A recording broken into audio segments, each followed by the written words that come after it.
And now I'd like to recognize the Alumni Public Services Award, which is presented annually to an alum with superior service in the public sector or a sustained pattern of volunteer service in the community or service to the arts that has positively represented the university and fellow citizens. And this is going to Helen Tuel. 30 years ago, she kindly agreed to teach her neighbor's child to ride her pony. The child had Down syndrome, and Helen realized two things. One, there was tremendous value in horseback riding for children with special needs. And two, that she would need to pursue more education to provide that service. So she enrolled at Vanderbilt and obtained a doctorate in education administration focusing on the benefit of play and learning, and started the Therapeutic and Recreational Riding Center in Maryland. This center is now a premier accredited center with 35 trained, certified staff members. Through this center, Tuel uses horseback riding to help heal wounded warriors and improve the attention span, memory, concentration, speech, and confidence of children with disabilities. Her goodwill also extends to Vanderbilt as an ambassador-level member of the Oak Leaf Society. Helen, your work with wounded warriors and children with special needs is truly an inspiration, and it is an honor to present you with the Alumni Public Service Award.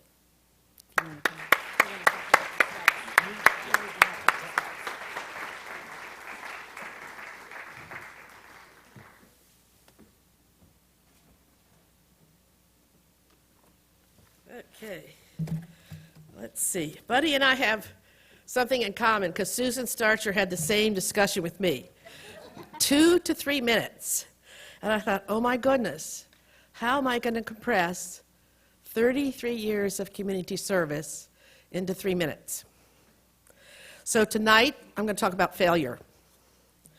My husband John and I, founding directors of the Therapeutic and Recreational Riding Center in Glenwood, Maryland. The center was created in 1983 from a knock on our farmhouse door by a mother and her teenage son, Tom, who has Down syndrome. "Can you teach him to ride?" she pleaded. "No one wants to teach him because of his challenges. Every stable has not returned my calls." I explained, I do not have the skill sets to accept this request. She pleaded some more, so I agreed to give it a try on a friend's borrowed pony. One rider, Tom, one pony, Pokey, and I were learning together.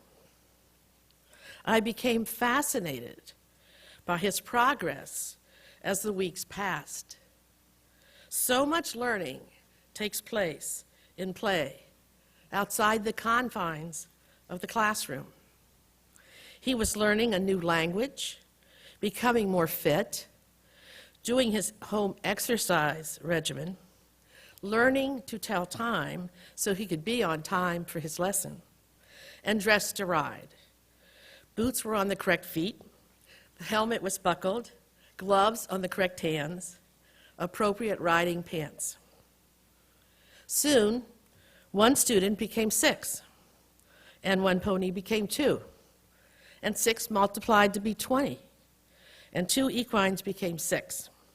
I was hooked. There were so many no's along the way, with individuals telling us how and why we were going to fail. Did these visitors think John and I were losers, telling us to fail fast? It is less painful. Failing slowly is not a good strategy. I needed help, and I was not afraid to ask. I needed additional education to be successful. I was not afraid to fail. If you try your best and hit rock bottom, you are not a failure. Failure is hitting rock bottom and deciding to stay there. Success is gathering yourself and quickly start climbing to the top. It may be a long way there, but you will eventually reach the top. Enter Vanderbilt University Peabody College, whose faculty encouraged my vision. stating without vision, vision without action is a daydream, and action without vision is a nightmare. I enrolled in the education administration courses with passion for the work I loved, not taking no for an answer. I had no patience for those who stood in my way. I surrounded myself with professors I valued, striving for the impossible, failing, and acquiring new skills as a result.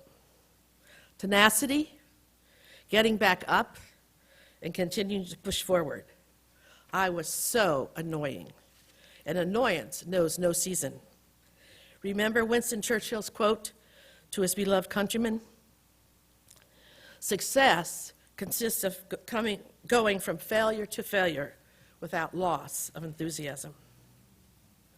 We were so poor and struggling when we started out, but Vandy kept its word and delivered the courses I needed to survive. Meanwhile, TR Ice Riding students accepted the invitational challenge, the Special Olympics equestrian team competition.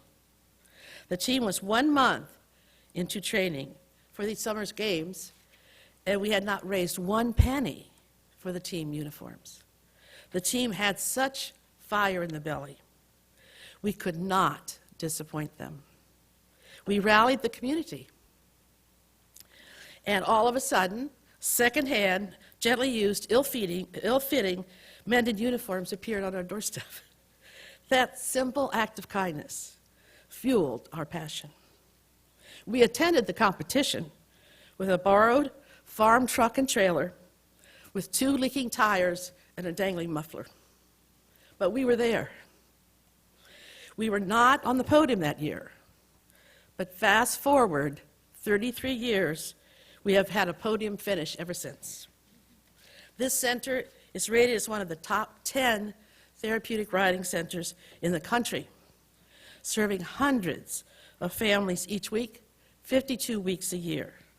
Wounded soldiers, at-risk youth, diverse therapy services that use the horse's movement as the tool. We failed our way to success. In closing, John and I are so grateful to Vanderbilt for believing in us and loving the children and adults in our care to give them bright and hopeful futures full of possibilities and potential and brimming with promise.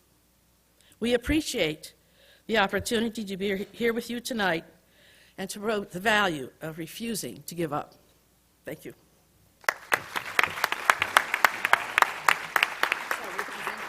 Sure.